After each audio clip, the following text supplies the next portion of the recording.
Poddin My Noggin, hosted by CK Sims, creating a platform to elevate, educate, and heal by creating a space where people can share their stories of struggle, triumph, and redemption.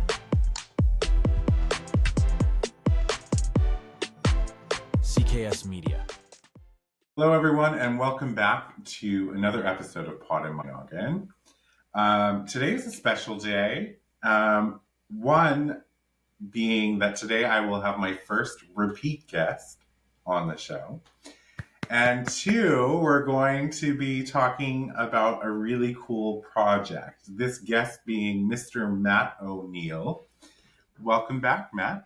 What's up, CK? Getting ready for the holidays and all the madness that ensues with that. How have you been? It's been a few months. Yeah, I've been up and down. Up and down, okay. Fair. You know what? That's really fair. So, you want to talk about that? Yeah, so today I'm up, and that's a really good thing. And but this is kind of part of life too. It's that we're not always up, and that's the reason I wrote the book, The Good Mood Revolution, is that there are days that we're down. Absolutely. And in the holidays, a lot of times in the holidays, people get down, and Yes. it's like it's the most wonderful time of the year, except for when it's not, and it's overwhelming, and there's so much to do, and there's so much pressure and so many demands, and you got to see these people that you haven't seen in a while, and there's kind of old roles that come up and all that stuff that happens. And yes, the old roles. That's a very interesting and insightful call out, right? Because it's the argument that people freeze you in a time capsule, right? So the Curtis who was 8 and misbehaved and was rambunctious and the entertainment is now the same Curtis at 43. So you grow as a human, but your family often doesn't think that you are capable of said change. Yeah, but you've evolved so much, man. Yes. Think about this. And, Yeah. almost 40 years, there's so much growth. And yet we do kind of fall back into these roles. You're now the age of your dad at one point. And, Yes. and yet you'll just show up and you'll still be the little kid. And that's an interesting way to be. And so a lot of times during these holiday times, people do get really stressed out and it becomes an unhappy time. We just got done with Thanksgiving, one of my favorite holidays, maybe my very favorite holiday, because it's all about giving thanks. There we go. And we flew across the country to spend time with my little brother and his family. And it was great. It was Washington State. So very cold. I'm sure similar to the climate that you're in. Yes. Beautiful. Like the forest was beautiful. We put the hats and the mittens on and we all went outside. But of course I drank too much. And that's kind of some of the old roles too, is that my brother and I got together and we partied like we did when we were younger. And then, this is part of the reason the holidays can be a bummer, is that then there's these hangovers and there's the come down from that. And then, so yesterday my wife and I are like, oh, we got to put the tree up. We got to decorate the tree. Oh, we got to decorate the house. And we like, kids, decorate the stuff with us. And we just felt overwhelmed. And I'm like, Katie, this isn't any fun right now. She's like, I'm not having any fun. And I'm like, what can we do to have fun? And she's like, I don't know. All the joy is gone. And so I'm just being honest, right? And this is supposed to be a really joyful time, decorating the tree and decorating the house and getting ready for this really joyous time. And so I wake up this morning and I want to get it back. I want to get the joy back. I want to feel my best today. And I sat there with a cup of coffee and my journal and my pen, and I just started to write down all the reasons that I might not be feeling so joyful. And, and I felt like a lot of it was just chemical. Like, hey, I overindulged. And I sometimes call when you overindulge with drugs or alcohol or whatever it is, you steal the joy from the future and you use it that night. So Absolutely, though. Yeah. I was stealing the future joy, and we paid the price for it. And so, I made some healthy decisions today. And this is what's in my control. What's in my control is to make some healthy decisions. So I committed to a nutritionist. I reached out to him. I said, hey, I want to bring you on as my nutritionist full time. Could I hire you? Would you take me on as your client? And he said, of course, I'd love to have you as a client. So that was a commitment to a very healthy lifestyle, which is totally in counter to the unhealthy, activities that I just done the week before. And then that made me feel good. Like I'm making a choice to nurture myself, to take care of myself, and then to be my best self.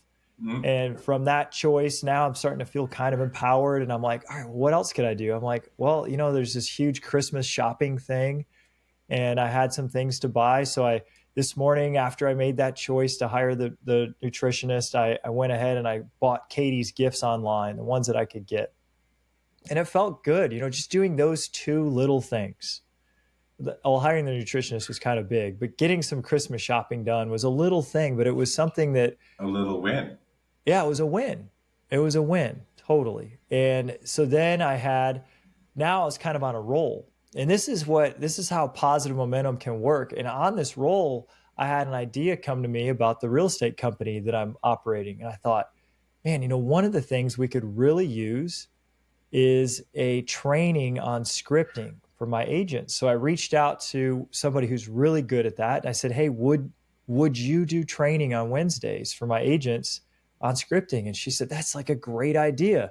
And so I set up this meeting, and now there's this enthusiasm at the company, and I'm showing up, and all these people are showing up. And this is it. I call it like an upward spiral. We all know what a downward spiral is.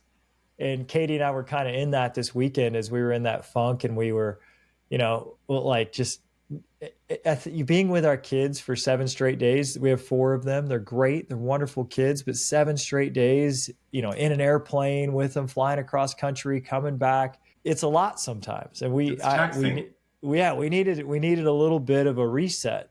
And I got that this morning. And so that's what I mean when I say the up and down. But this is the good mood revolution. It's like sometimes there's the down. We have to admit it. And then I just don't want to stay in it. I want to get out of it when I can. So would you say that maybe this past week turned the notch up on your upper limits thermostat? Man, look at you with all this terminology. Yeah, I think that I don't think that I hit an upper limit. Okay. I think that I alcohol induced a higher limit. There you go. And that's not a sustainable limit, and no, but I feel like there's balance, right? So yeah. I think the key thing is that we're talking about how life is about ups and downs.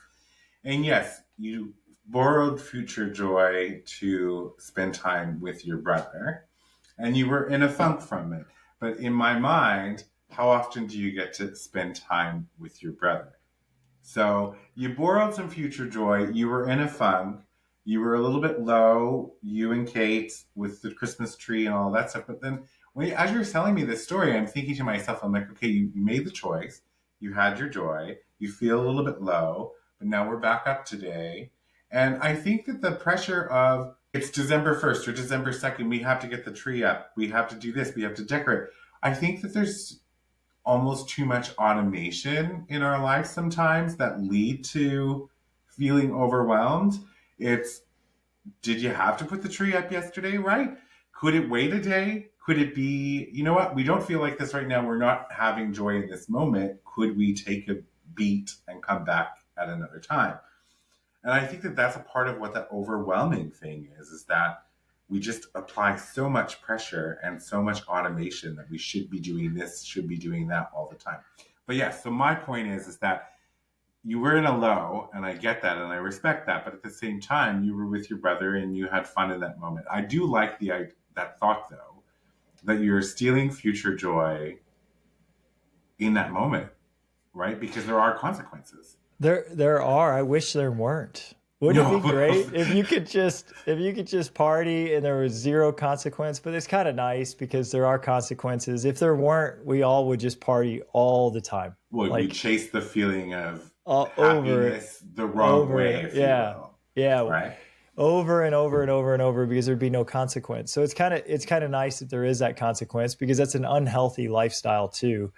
To overindulge on a very consistent basis. I would agree. Now, for me at 43, I know that if I'm going to drink, it's going to take at minimum 3 to 4 days for me to get back to my baseline. Wow. Me too. Right? Me too. I agree with you. I If agree.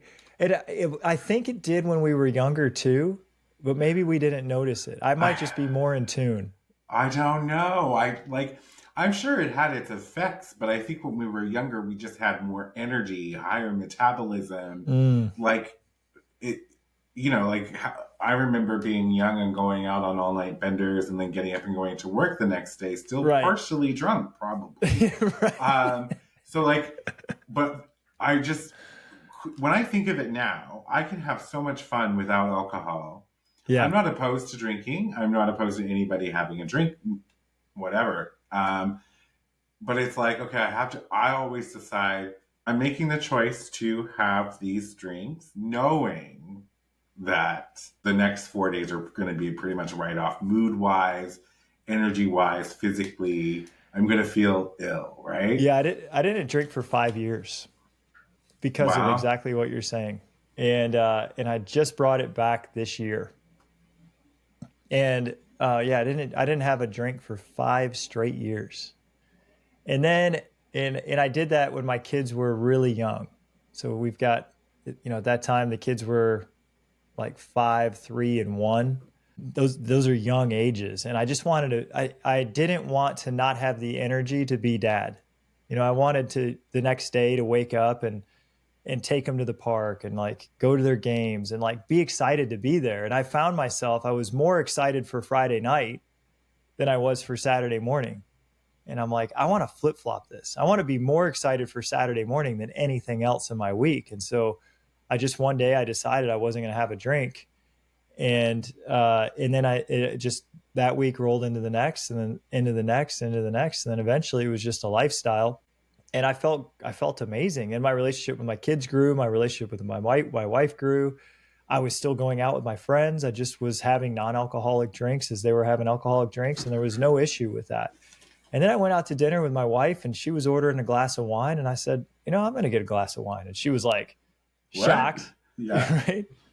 And so now I'm playing with this thing where I'm like, all right, can I do this without it being a big deal and without doing what I just did this past week where I'm drinking too much, too many days in a row, and I have to go down through this lull because when you're not drinking at all, you don't experience that. No, you don't. That's the positive is you don't have the down But because you didn't get the super high up. I haven't been on what I would say a binger, if you will, for, oh gosh, at least 5, 6 years. But if I go out to dinner, especially with my aunts, I will always have a strawberry daiquiri. Mm, Just, sounds just, great. just the Sounds one. great. Just the one. And I love strawberry daiquiris. And what I like about having the one drink is that you just get a little bit warm and you get like a little tiny little buzz, but it's nothing where you're not yourself or you feel uninhibited or something like that. It's just a little feel good, tastes Yep. good. It's celebratory with your meal, and then that's that. And I don't go out to eat that often, so it's really rare occasions. But that is something I enjoy doing because it's just a social thing to do and enjoy. So here we are, it's like the holiday season. We overindulge. We Yes. overeat. There's all these cakes, there's all these candies that show up. There's all these parties. So because we're going out to more parties, we're having more alcohol, we're having more food that we don't typically eat. And then people end up feeling kind of bad. Everybody gets sick. They blame it on the cold. They're like, oh, the cold weather. This is why I got sick. What if it's not the cold weather? What What if if it's it's how just we treat ourselves, our bodies, totally? right? I Yeah. have a rule of thumb. Just I'll share with you, and I shared this with my bestie a few years ago, and I think she now lives by that. If I'm feeling angry, it means I need to eat. If I feel any other emotion, like low or just kind of like in a meh mood, my rule is just add water. And it's kind of something I live by. So the first thing I do is when my mood dips in any way, shape, or form, because I think, am I hungry? When was the last time I ate? Or two, how much water have I drank today? And typically it always will come back to, I have not drank water in like 2.5, 3 hours. I need to go have a little glass and like replenish. That's crazy. So this nutritionist I just brought on, I was telling you about, he has me eating 7 meals a day. I believe it. Yeah, small ones, right? Seven small meals a day. And the point is not to lose muscle mass. Yes. And that your body knows what to do with the nutrients if you feed it the right amount and the right nutrients. And it's a lot of whole fruits and whole vegetables and good grains and good protein and not the junk. But he also has me drinking 120 ounces of water a day, which is so hard to do. That's a tremendous amount of water. I don't find that hard. So this is a 32 ounce and I drink at least 4 to 5 of these a day. That's what, yeah, it would take 4 of those a day. That's, for me, that's a lot of water. Yeah, but apparently our bodies work better when we're drinking the water that you drink. And you're saying that improves your mood too. Oh my gosh. Game changer. Dude, this is awesome. Yeah. So our mood could drop when we're unhealthy. And it's supposed to be this like the happiest time of year. What if the person listening to this show, rather than waiting till January to do their New Year's resolution, is like, all right, I'm going to set some resolutions here in December. There you go. And I'm going to make some healthy choices this month so that I'm rolling through the holidays with the healthiest choices I can, feeling my best, not waiting until January to try to reset and get back on track. Then by the time I hit January, I hit it in stride. I always do goal planning in December. I just do. You do goal planning a lot, though. Yeah. Right? I have a tip for people who are listening. Usually in December, and I don't know why I say it. I think it's because I'm from Newfoundland, but I say December as opposed to December. But anyway, if you normally in December, our sugar intake increases. So to counteract the increased sugar is we need to drink more water.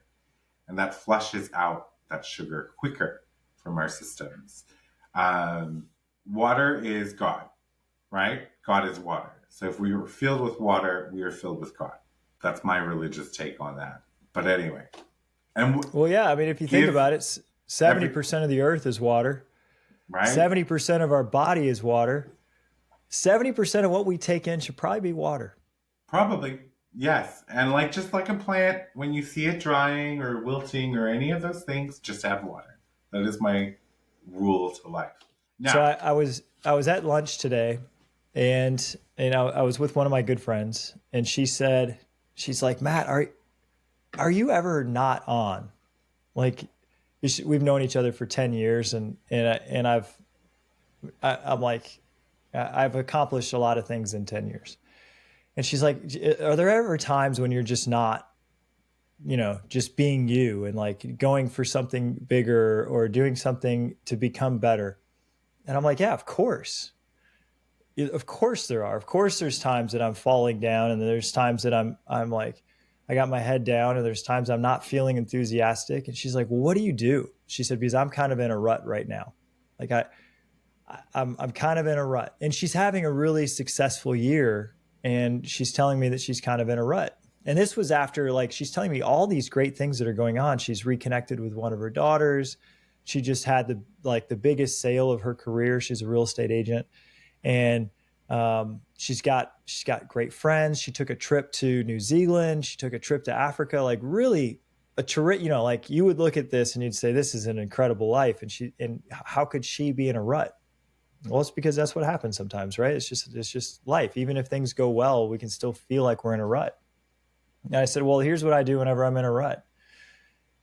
I say, no matter what's happened in my past, no matter how great it's been, my future needs to be bigger. And this can feel daunting or intimidating to us. So I took her through an exercise, and I did it with her because I love to do this stuff.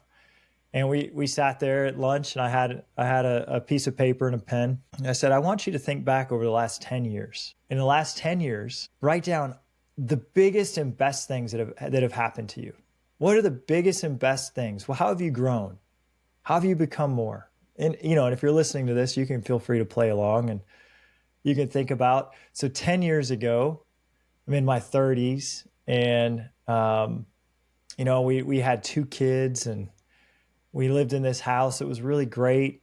And I was my company was doing pretty well. And, think about who you were and how old you were, and what was going on in your life at that point.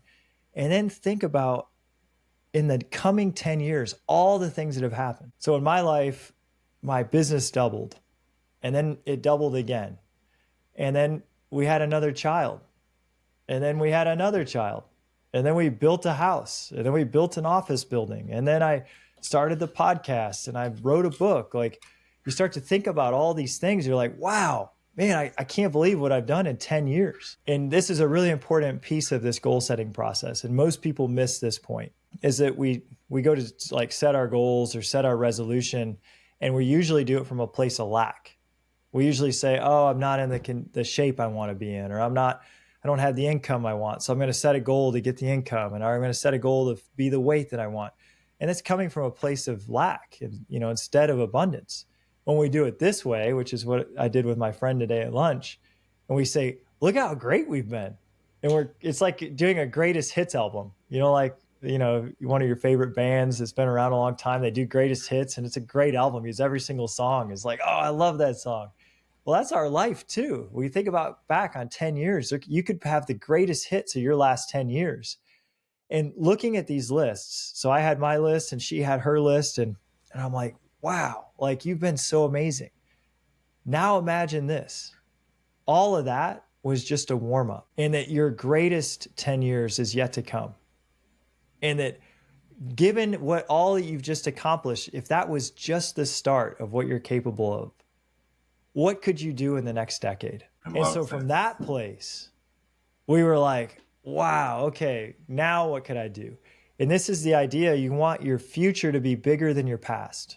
No matter how old you are, no matter what's going on in your life, you want your future to be bigger than your past. And so my friend looked at me, and we wrote for a while. I'm like, just free form write.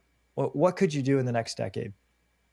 And we get done, and she's got a full page of stuff. And I said, all right, now what on that list excites you the most? What really lights your heart on fire? And she looks at me and she's like, paying off my house in the next 10 years. I'm going to pay off my house. I'm not going to have a house payment. And I'm like, what would that feel like to not have a house payment? And she's like, oh, it'd feel amazing. I said, I'm a Dave Ramsey fan, and my family and I had the opportunity to pay off our house, and we did this past year. And I said, this is what we did when we did it. I grabbed all my family around. We all held hands. And I said, now I want you to scream at the top of your lungs, because the bank does not own you. We own this place. No one can take it. And we jumped up and down and we screamed. And it was like one of the greatest moments of my whole life when we paid off our house. And I'm like, and I shared that story with her, and she's like, oh my God, I'm going to do that with my family when I accomplish this goal. And then now the enthusiasm is starting to go, like this upward spiral that I was talking about.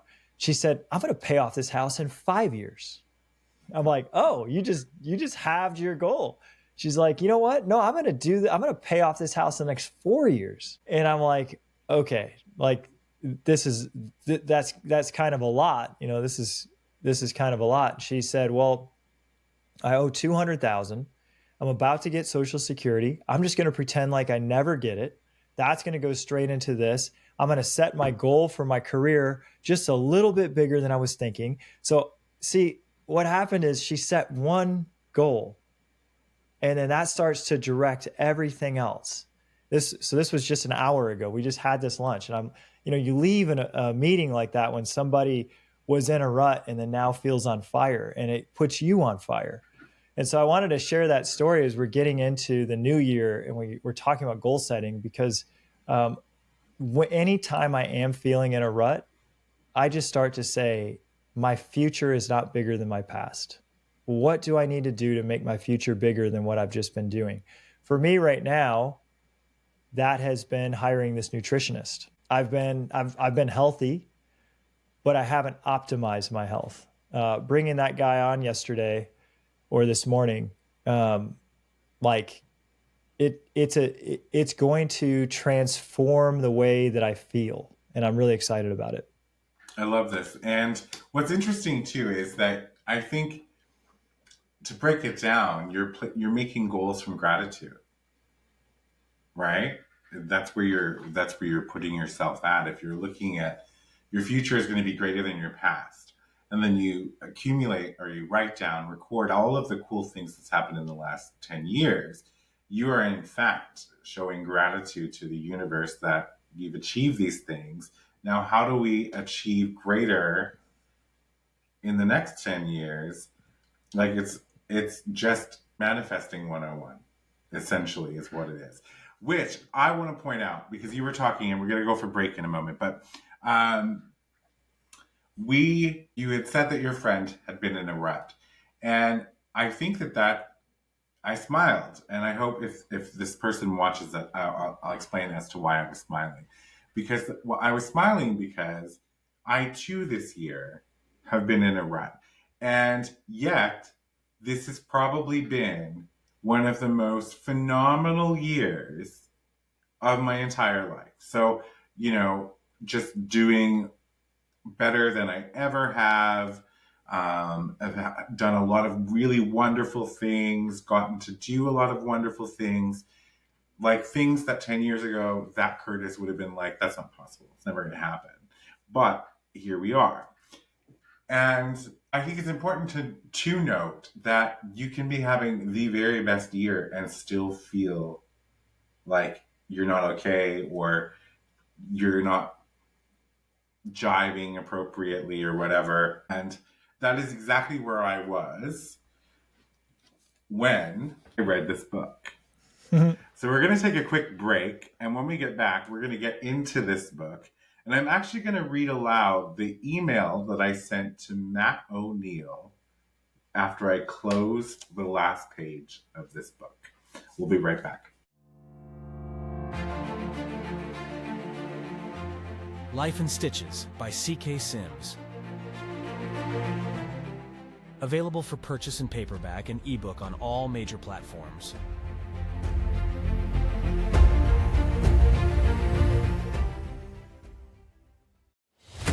Partner today with C.K. Sims and Poddin My Noggin to get in front of an audience that cares.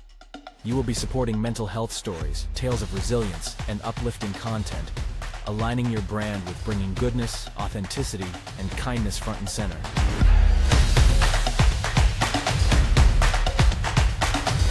This spot could be yours. Do you have a story of struggle and resilience? One that you want to share with others and possibly help someone through their own struggles?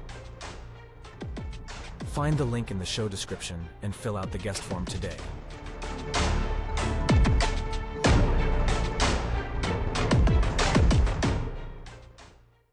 Welcome back, everybody. Before the break, we were talking to Matt O'Neill about life and goal setting, and setting goals from gratitude, really. Definitely check that out if you're just tuning in. I want to read you an email. We are having Matt here today about his book, Good Mood Revolution. Okay? And I want to set this up for everybody. Matt was on the show a few months ago, and we talked about this book. And then Matt was so kind to send me an email and said, I have advanced reader copies. Can I send you one? He also wrote me, which I thought was, this has never happened before, and I will never forget, you're the first person who actually signed a book for me. So just this alone was such a warm, fuzzy feeling. Well, I do love your podcast. Well, and I love your book, so we're going to talk about it. So anyway, I get the book, and we had really good rapport right from day one. Like when we started chatting, our energy was good. I think I told you that you have life in your eyes. You can see that light in your eyes, if I remember correctly. which wasn't me trying to hit on you, but was just calling out something that was obvious in the moment. But so the book came, and I remember putting it on my table, and I was just so busy in life. And I was in a rut. I was in a really crappy mood, man. Just a little woe is me, harboring some resentment towards certain things, having some inner struggles and anger. Like, oh my gosh, it was not a great experience. And there were I was very overwhelmed. And I remember seeing the book. I wanted to read it, but at the same time, I was like, it was another thing on my list of things to do, right? So I'm going to read the email that I sent to Matt. It was a Sunday morning, and we'll take it from there. So, Matt, happy blessed Sunday. The most peculiar and spellbinding thing happened to me today. If I'm being honest, I have been having a particularly moody few months. Work is heavy, obligations are heavy, and energy has been low. A whole gamut of egoistic things, really. I committed to making a few quilts this year for loved ones I sew, and they have become a bit of a chore. That was what today was scheduled for. However, after coffee and my morning reflection, I just felt that my heart wasn't in it today, and I needed to do something that always helped me feel grounded and centered. Read. It just happened that this book, Good Mood Revolution, was sitting on my kitchen table. I thought, I'll read for an hour or two and then reassess how I want to finish out my day. It wasn't, and this wasn't in the email, but I just want to add that it wasn't like a crime thriller or something like that. So I didn't think that it was going to grab me like a crime thriller would. Well, I read your book in a single sitting. I experienced the progression. Matt, I won't deny that God wasn't involved in our connection, or that he wasn't involved in the book being read at perfect timing. It is a beautifully crafted and written guide, and I love the vulnerability and lessons you highlighted within it. Lessons I needed just in time today, and reminders of things I already knew but drifted away from. Of course, there were many pieces I already knew, but it was the presentation and organized flow that resonated with me. The book itself was a journey, not a boring one, but thought-provoking and reaffirming. It forced me to reflect and recalibrate, giving me renewed perspective on items that have been occupying my brain space. The acts of love is how I bring myself into the present. The acts of reading is how I bring myself into the present. Okay, so then I didn't realize it was this long. Geez, okay. I meant every word. A few things that really stood out for me. So I want to talk about, I mentioned this earlier in the podcast. So the upper limits thermostat, it was really cool to read about an experience I have had many times over the past 8+ years. So I won't read all that. What initially appeared? Let's talk about it. Can we first of all, your email, like, it made my whole day. Like, I was like, oh dude, this is the best. It was the coolest. It was so specific. And because it was so specific, I knew that I went to write this book. It took me 4 years. I wrote it 7 times. And that's crazy to me because it reads like like I'm having a conversation with you. I think that that's what the surprise was, is how you set this up. And it really brings you through, like, I get goosies. I'm getting goosies thinking about it because I was in such a not great place. And then the book really it brings you through. I can't state it enough that it brings you through the full progression. So you start off in the bad moods. You talk about the bad moods, which is exactly where I was and could see myself. Let's talk about the upper limits though, because that's a really interesting thing. And the concept of this upper limits threshold, I heard it first in college. I went to Western Michigan University, and I took the required health and fitness class, or as a freshman you have to take certain classes, and one of the classes was this like general health class. And the professor gets up and she said, there is a thermostat for your weight. And she said, if you add a few pounds, you have a thermostat. Let's say your weight is typically 180. And if you get up to 190, you'll do something to get back to 180. But if for some reason you drop to 170, you'll get back to 180, and you're always going to hover around this 180 because that's your thermostat. She said it's very difficult to change your weight thermostat. And that stuck with me. And I kind of noticed it happen. I would see people then over the years that would lose a bunch of weight and they would feel so excited, like, oh, I lost 30 pounds. I'm like, oh, it's amazing. And then, the 30 pounds would come back and they wouldn't talk about it. And I was like, oh, that's just the thermostat in play. And the idea there, the reason that this is such a prevalent thing is that we have an image of ourselves and who we are. And this self-image is I'm this weight. And if it's a little bit overweight, it's a little bit overweight. If it's, a little bit underweight, maybe it's a little bit underweight, but we got a self-image. Well, this is the same thing with our emotions, is that we have an image of how much happiness we're allowed to feel. And it's like, I know for a fact, my brother is a curmudgeon. Not the brother I just went to see at Thanksgiving, but my older brother, he's a curmudgeon. And he has a persona and an image to uphold that he's a curmudgeon. And so he just doesn't want himself to experience a lot of joy or express a lot of happiness because it would go against his image. Well, this thermostat idea now starts to play out and you're like, well, what is my happiness thermostat?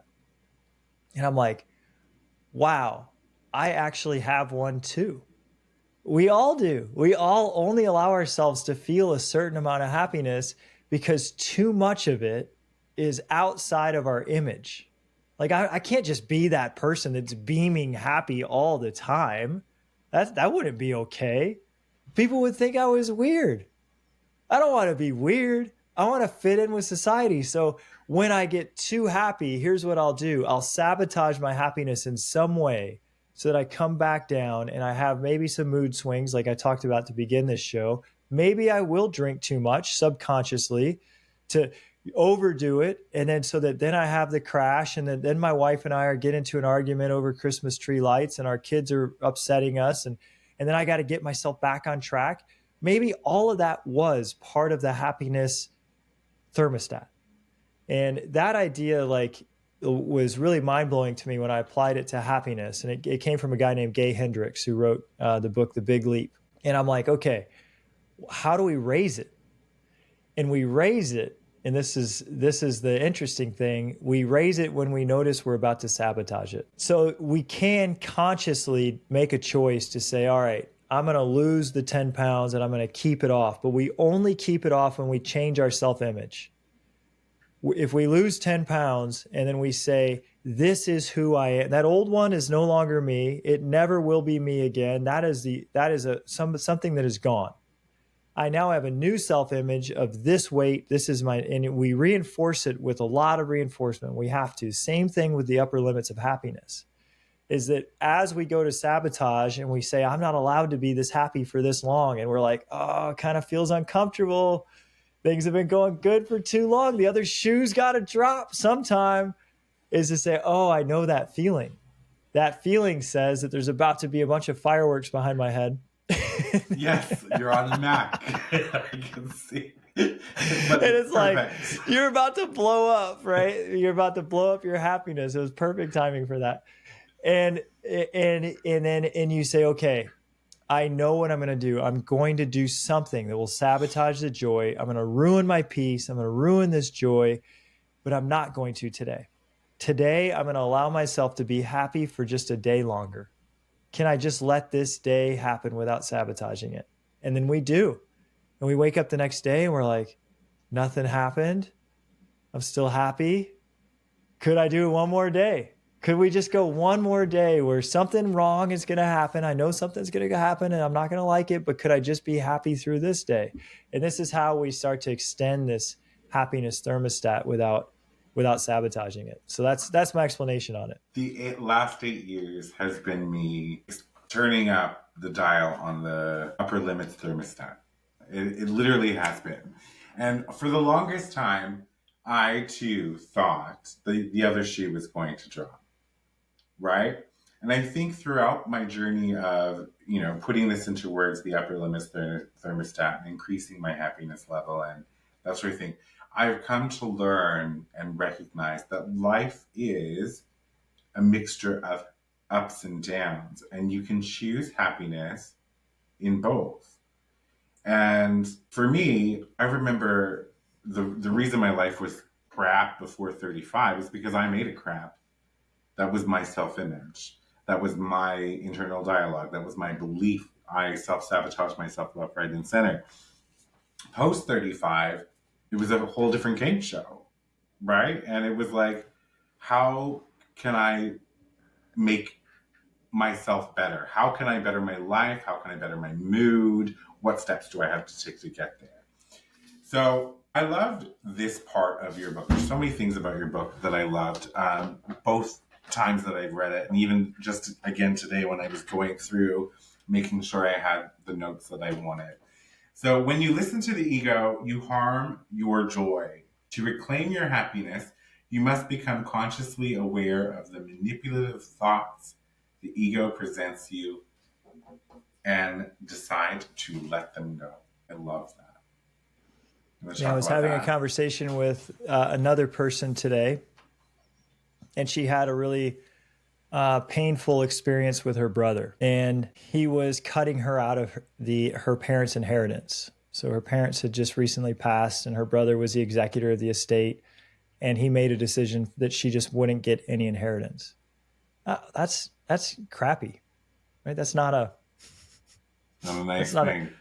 That's not a nice thing. And this is her brother, and she spent all the holidays with him, and she just went through Thanksgiving, and she didn't have Thanksgiving with him and his family. It's the first Thanksgiving that she's been away from his family, and she just couldn't bear it. And I'm bringing this story up because I said, hey, this is chapter 8 and chapter 9 of the book. I'm like, because I've talked to her about this now for months. And I said, you're suffering because you're listening to your thoughts. Your thoughts are saying he shouldn't have done that. Your thoughts are saying he's greedy, that he's wrong, that all these different words that she's saying about him. And it's only your thoughts that are causing your suffering. Agreed. I'm like, would the inheritance be nice? She's like, yeah, I could have paid off my condo. I'm like, cool. However, do you need your condo paid off to be happy today? She's like, no. And I said, okay, so this is, I didn't use the word ego, but in essence, her ego's bruised. That her brother didn't behave the way that she wanted him to behave. She's listening to the thoughts that he's wrong and he should be punished and all these different things that the ego says. But there's one of my other favorite authors is Marianne Williamson. And she always says, only the love between us is real. That's the only thing that's real. Everything else is not real. Only love is real. And she's a Marianne Williamson fan too. And I said, hey, that's a quote from Marianne. So you and your brother, every single Thanksgiving that you can remember, you've been there in his home. There's been so much love between you. That's real. All this stuff that's happening right now, you thinking that he's a dirty, rotten scoundrel. He is. That all is not reality. That's your thoughts. And I'm like, you right now, you for the last 6 months, disliking him, staying away from him, shunning him, not forgiving him for what he's done, that's creating a ton of suffering. For her, absolutely. For her. And I said, if you want to be free of suffering, what we need to do is we need to let go of these thoughts. And the ego is the thinking mind. The ego is the thinking mind. The inheritance, he's going to give that to her or not. She can't control that. She can decide. She can decide to never see him again, to write him out of her life, and to never forgive him. That's definitely a choice that she could make. That's the choice the ego would say to make. It would say, he's not worthy of my forgiveness or my love. He's not worthy of it. What he's done is unforgivable, and I'm not going to forgive him. So now we're withholding love. Well, we look at the progression of moods. The top of the progression of moods is love. And we only get to love if we can totally forgive. And yes, I have to cut you off just a quick thing. Go ahead. Go ahead. Because see, I am on. So I totally get. This is where I have to talk it out loud, and especially for anybody listening. So what her brother is doing to her is wrong. And if there was an inheritance that was in the will from her parents, that was set up, and now all of a sudden he's deciding, nope. So whatever, because I hear about this happening all the time. Anyway, I agree with you that to end her suffering, she has to forgive him 100%. However, I don't know if I agree that because she forgives him, she has to go back and spend every Thanksgiving with her. Oh no, I don't think that she has to spend every Thanksgiving with him. I think that and she may choose not to. She may choose not to. But what I don't want her to do is there to be a Thanksgiving that she sits there in suffering, like she just went through, because her mind is still trying to make sense of this. Like it's hurting. Her mind is hurting. But what's really hurting her is not that he didn't give her the inheritance. What's hurting her is that she's withholding her love from him. Okay. I can, with total forgiveness. So I'm impartial. I don't know him. I know her. I don't want to see her suffering, but I'm not really involved. I'm not one of the family members. I'm just a friend. So it doesn't harm me either way. He doesn't give her the inheritance. All right, big deal. Go make some more money. Like, it doesn't. I could see where if one of my siblings cut me out of the family, that I could make up this big story about how awful it is, right? I could see how I could make up that huge story that she's making up right now. But it really is inconsequential in the grand scheme of life if you can get over it. So how do you get over it? And so chapter 8 says that, okay, we need to end our pride. The ego, the highest emotion of the ego is pride. And it says, I'm right and what you did is wrong. That's pride. I know I'm right. I know you're wrong.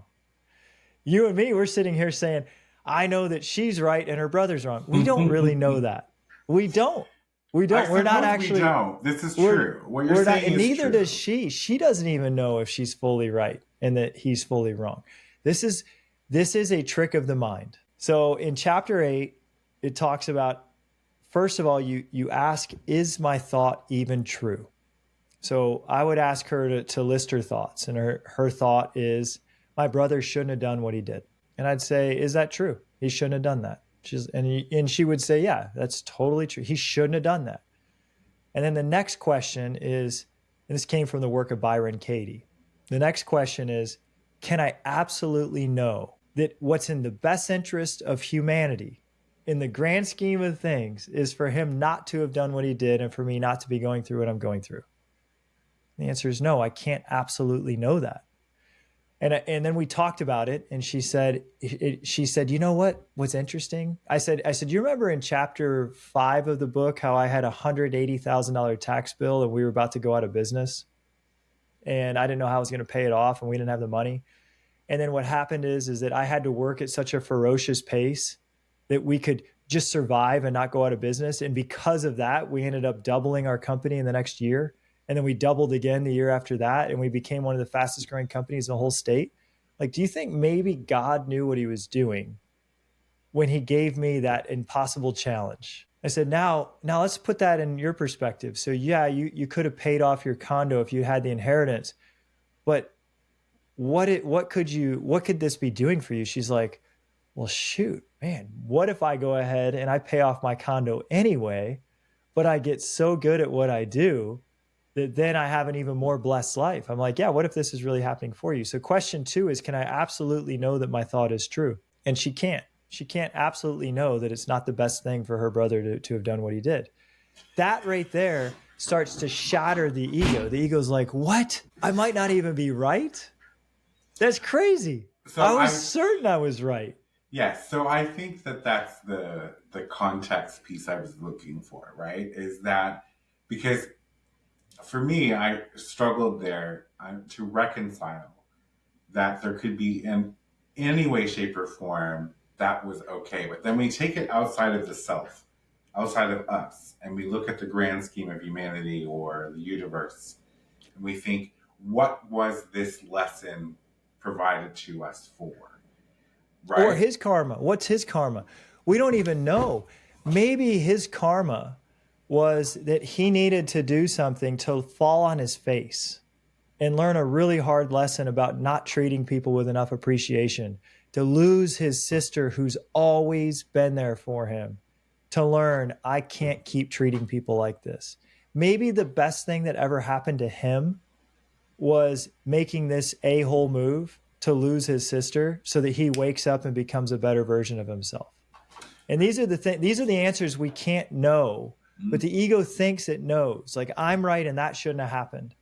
And once we start to like question, am I really right? What if I'm not? What if this is actually really cool? And then the third question is, who would I be if I could no longer think this thought that he shouldn't have done that? And she's like, well, I would have had the best Thanksgiving. I wouldn't have been there suffering if this thought wasn't there. I would have just loved the people I was with, and my heart would have been full instead of all this worry about not seeing him. I'm like, great. So then we turn it around, and the turnaround is chapter 9. And we take that same thought and we say, what's the opposite? So the thought, he shouldn't have done what he did. The opposite is, he should have done what he did. And then can you come up with some reasons he should have done that? And we already did.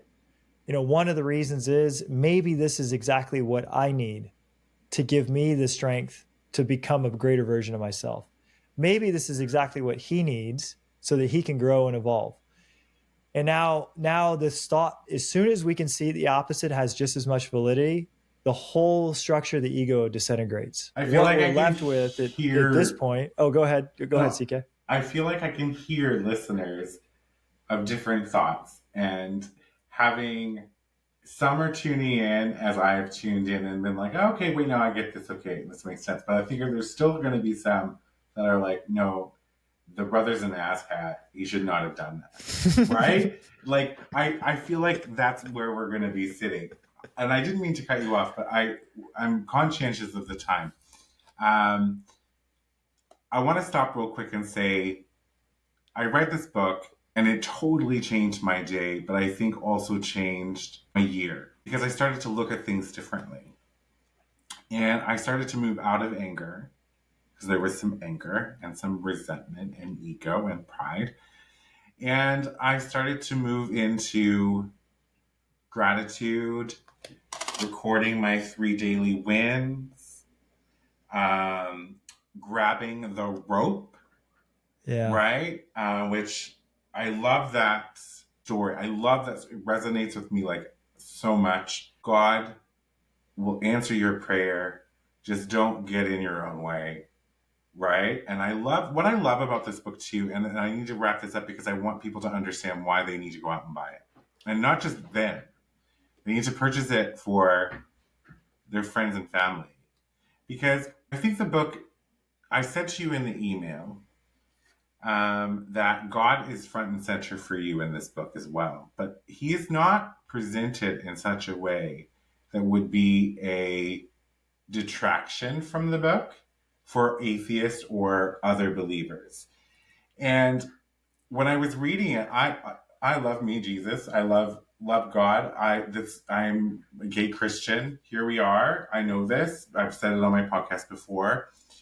Whether that makes sense to people, that's not my business, right? It's just between me and God. But so I love that God is part of your journey, and I think you live that. What I like to, when I read a book that brings up God, my first thought is, how will this message sound to a non-believer, an atheist, or an other believer, or things like that? And I just really felt so good that someone who was, say, anti-Christian, if they were, could take this book and take so much from it, and may even minister to them about how good God is, right? And I appreciate you saying that. Yeah, my nephew read it. He was one of my first readers too. And he's like, and he called me and he said, man, I've got a burning question. He said, do you think I need church to be happy? mm, And I said, absolutely not. He said, do you think I need God to be happy? And I said, yes. And I'm like, it doesn't matter what that version is to you. If it's the universe, if it's a higher power, if it's your higher self, if it doesn't matter what, but yes, because without a grounding that this isn't it. If we believe that we go in the dirt and there's just darkness and oblivion and that's it, and that this life is it, and then it's over forever. That's not a truth. And there's too many, and if we, I'm not going to get into it, but there's too much evidence. If you start to collect evidence of people who've died and come back, or children at age 2.5 that remember their past life, that can tell you in straight detail everything about who they were, and then they'll go meet the relatives of the person that they know that they were, and they'll know who they are by name. Like if you start to like actually research how much evidence there is that this isn't it, you'll know there's something bigger than us. And even the greatest scientists of our time, Albert Einstein, saying, the more I learn about science, the more I know that there's a creator. We start to learn there's something bigger than us. That is essential to be happy, because without that, we're fearful and angry all the time. If this life is all I have, and then somebody wrecks my car and I have to walk with a cane, I'm fearful and angry all the time, as this was it. You know, if this is all there is and somebody steals from me or doesn't give me the inheritance that I need, and I might not survive, I have to be angry and resentful for the rest of my life, because this was it. So it is a truth. We cannot actually reach the highest levels of happiness without some form of gratitude to a higher power. And I appreciate you saying that you could read it and feel like it wasn't pushing any religion down your throat, because it's not. that's always what I'm thinking when I hear God mentioned in a book, is how much of you need to find Christ and commit yourself to the Lord, and all, the hellfire and brimstone sort of type messaging. What I love about the book is that you show such vulnerability in the stories that you've told about yourself, right? Because you used to be mean, mister. Yeah, like, it was hard for me to believe, but I was like, that poor secretary, like, oh my Christina. gosh. Yeah, It was Christina. She was so sweet too, but yeah, it was really cruel. But you know what? Like, here we go. But yeah, so it's just that it's really well written, it's really well presented, and if you read it, like, I'm one of those weird people, I literally read books in a day. This one took me, I think, 4.5, 5 hours maybe, and I read really fast. But I went through the whole progression. Like, I just felt anew at the end of the book. I felt uplifted. I felt like I took a lot of things away. And then the part that and I have to share this, and it's not for clickbait or anything like that, but when I was in the book, I went and I had a cigarette, because I am a smoker. It's a terrible habit. Anyway, and I come back and I pick up the book and I'm looking at it, and I was like, I flip it back over and I'm like, I wonder what other people thought, or what are they saying. And I read the very first on the back, and no lesson is more important than to learn how to be happy. And then I read the whole thing, of course. And then I read who wrote this. And I have like a moment of like, oh my God, Marianne Williamson has read this book and has endorsed this book. And what I don't think people understand, and I know this for a fact, is that Marianne Williamson is this incredible writer who writes such beautiful things. So much so that Nelson Mandela used a segment of one of her pieces in his 1994 inauguration speech. Wow. Repeated again in Aquila the Bee, the movie, And she wrote, "Our deepest fear is not that we are inadequate. Our deepest fear is that we are powerful beyond measure." And it's this I just got chill bumps as you said that. and it's literally my, I also have them too. And I love that you call them chill bumps, and I'm like goosies because that's what J-Lo calls them, and they're goosebumps when I was growing up. But yeah, so like that was like I already taken so much away from the book and was like writing you this email, and then I see the name and I'm like, she became a dear friend, and her editor, who edited A Return to Love, was the editor of this book. and I just love, and that's why I said to you right in the beginning that in that email was that I knew that God was involved in the timing of me reading the book, in us meeting, the connection, all of those things, and exactly what I needed to stop, say, having a pity party while I'm having the best year of my life, and then to realize that I have the power to live in my happiness, right? And to do what's best for me. So, Good Mood Revolution. I can't recommend it enough. Honestly, I bought a copy for my sister because I thought about her a couple times. She's one of the most wonderful human beings that I have ever met in my life.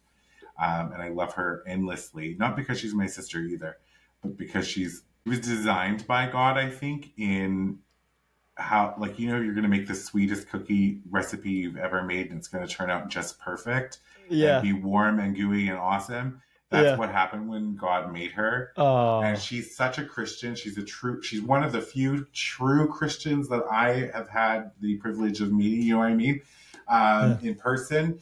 And she has no judgment and she's just love. So I was like, you need to read this book and just take, I think she'll take more from it than I did, maybe. I don't know. But like, I just want her to read this book and see how other people live life in God's love and can use that to help steer their work and their lives and those sort of things.